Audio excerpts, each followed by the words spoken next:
In this video, we're going to apply the GPS method to Exodus chapter 2. Exodus chapter 2 from verse 1 to 10, and that's from the NIV version of the Bible. So let us read the 10 verses of this well-known episode in the book of Exodus. Now a man of the tribe of Levi married a Levite woman, and she became pregnant and gave birth to a son. When she saw that he was a fine child, she hid him for 3 months. But when she could hide him no longer, she got a papyrus basket for him, and coated it with tar and pitch. Then she placed the child in it, and put it among the reeds along the bank of the Nile. His sister stood at a distance to see what would happen to him. Then Pharaoh's daughter went down to the Nile to bathe, and her attendants were walking along the river bank. She saw the basket among the reeds, and sent her female slave to get it. She opened it, and saw the baby. He was crying, and she felt sorry for him. "This is one of the Hebrew babies," she said. Then his sister asked Pharaoh's daughter, "Shall I go and get one of the Hebrew women to nurse the baby for you?" "Yes, go," she answered. So the girl went and got the baby's mother. Pharaoh's daughter said to her, "Take this baby and nurse him for me, and I will pay you." So the woman took the baby and nursed him. When the child grew older, she took him to Pharaoh's daughter, and he became her son. She named him Moses, saying, "I drew him out of the water." This is the famous passage about Moses. So let us see how we can apply the GPS method to this passage. So first we start with the process of understanding to get to the message to the original receiver, and we go through the acronym of START. So let us begin with this situation. Now, this was a very difficult situation for the Israelites. The pharaohs were viewed as gods and were therefore very mighty. After the 400 years stay in Egypt, the Israelites multiplied to such an extent that Pharaoh regards them as a threat. He orders that when Hebrew boys are born, that they are thrown into the Nile. So one can say the background of this is Pharaoh's sick plan. And what type of literature is this? Well, we know it's prose, and we've seen in the video about how to interpret narratives that this is a narrative, and narratives can be divided in smaller or different genres like conversation, parables, and in this case it is a story. And then we get to the analysis. Now we go into the passage, and in the process of analysis, especially when it comes to stories, we're looking for episodes, because stories are divided into episodes. And an episode is just where you have the same time, place, and characters.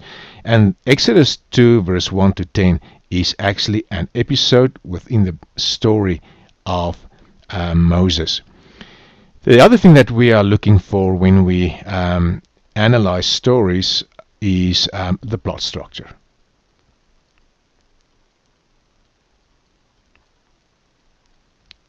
The plot structure.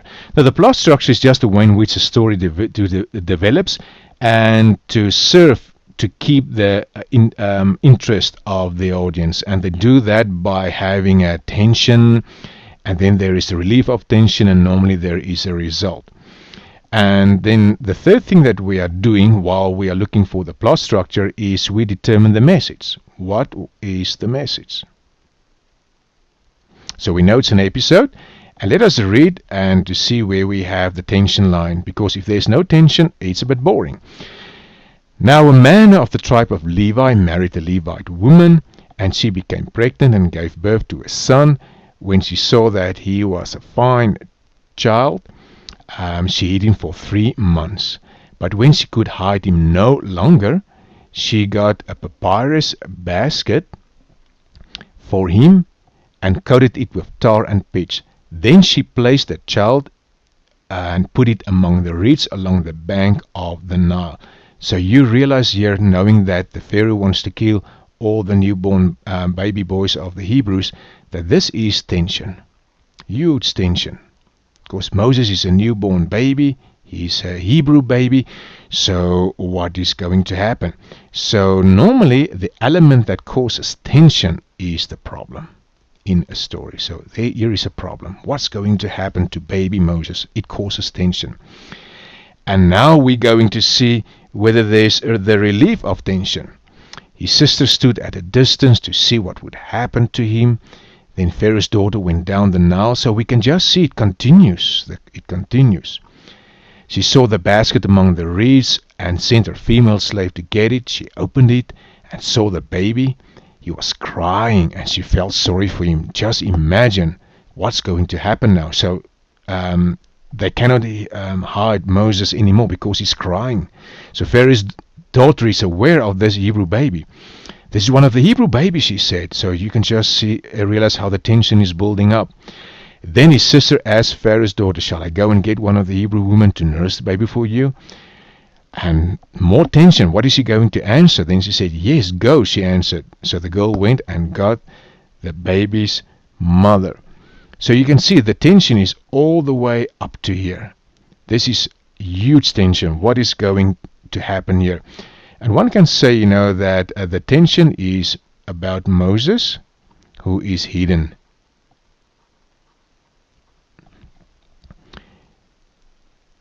Now in verse 9, Pharaoh's daughter said to her, take this baby and nurse him for me, and I will pay you. So the woman took the baby and nursed him. Wow, this is actually amazing. So one can see this is the relief of tension. Relief of tension. And normally there's a result in every episode or every story. When the child grew older, she took him to Pharaoh's daughter, and he became her son. She named him Moses, saying, I drew him out of the Nile. So the result is Moses grew up in the palace. Moses grew up in the palace.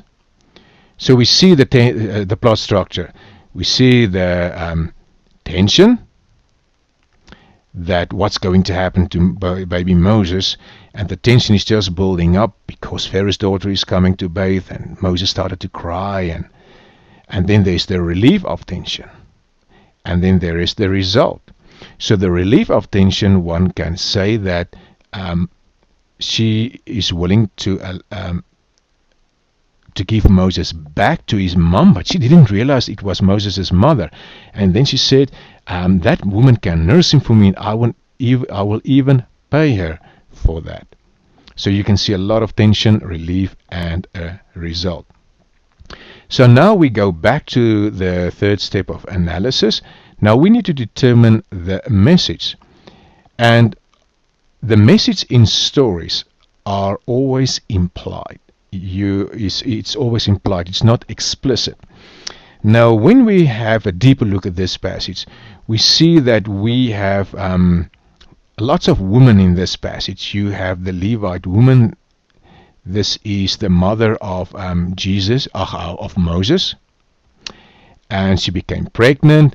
Then you go to verse 3. But when she could hide him no longer, and she coated it with a tar and pitch. And then there's another woman in verse 4, his sister. This is Miriam, Moses' sister. And then there's another woman, the daughter of the Pharaoh. And more women, the attendants. And we need to realize that women in those days were really powerless. They didn't have power. And now you have on the one hand the power of the mighty Pharaoh, and the woman who actually has no power. And so they were actually vulnerable. And you also have a baby here, Moses, who is vulnerable himself. So so when you get a little bit deeper into this passage, one realizes the following. So the episode where Moses orders the newborn babies be thrown into the Nile will give us some wisdom. And what is the wisdom? In this episode we see that women, who at the time had no real power, jeopardized the mighty Pharaoh's plans. This starts with Moses' mother, who hides her son Moses in the reeds, while Moses' sister stands at a distance. Pharaoh's own daughter then comes to Moses' rescue. However, she doesn't want to take the responsibility for his upbringing. So, without realizing it, she returns him to his own mother, who feeds him and takes care for him. And the best part is that the princess pays Moses' mother to do this.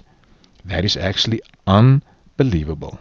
So what we can sense from this is that God is able, and I'm just going to write it down below this passage, that that God is able to create something out of nothing. So God is able to create something out of nothing. Because this was a totally hopeless situation. The mighty Pharaoh was so powerful, and here you have powerless women. But God is able to create something out of nothing. And then what we also see, God is able to use the powerless in mighty ways. So God is able to use the powerless in mighty ways.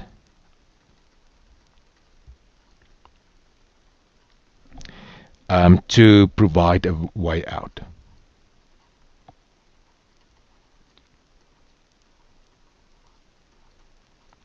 So one can say this is actually the message here.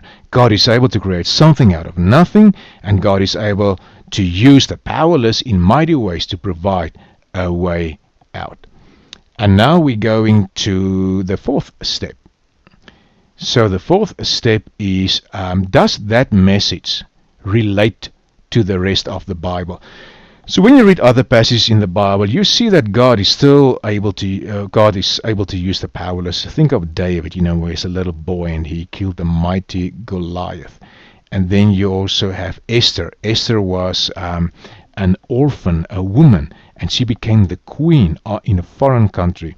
And then you have Jesus, who called his disciples. They were ordinary people, and they've started this movement of the kingdom, and we're still part of that movement. So one can say, yes, it relates to the rest of the Bible.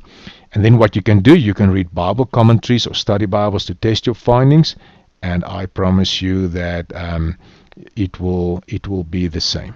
Bible commentaries, or you can read study Bibles, and that will confirm that our findings are really spot on. And then the next step is application.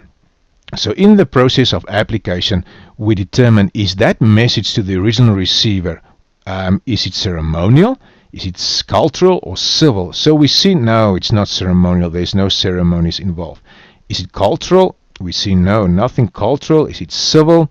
No, there are no civil laws. It is actually moral.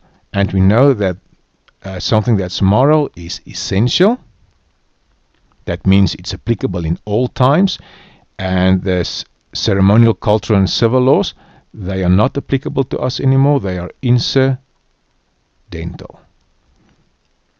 And now we can apply this message to a target group. It can be a person. It can be anyone then maybe that you talk to that really feels, my situation is powerless. And then we just need to realize, that God is, even today, still able to provide a way out. And He can use, if we go back to the message, God is able to create something out of nothing. And that reminds me of a passage in Romans 8, verse 28, where God says that everything will work to the good for those who love Him. And another way to say it is that God is really able to do something, to create something out of nothing. He's the creator God. And then God is able to use the powerless in mighty ways to help you in your situation. We just need to be patient, pray, and talk to people, and you will realize that God is still able to help.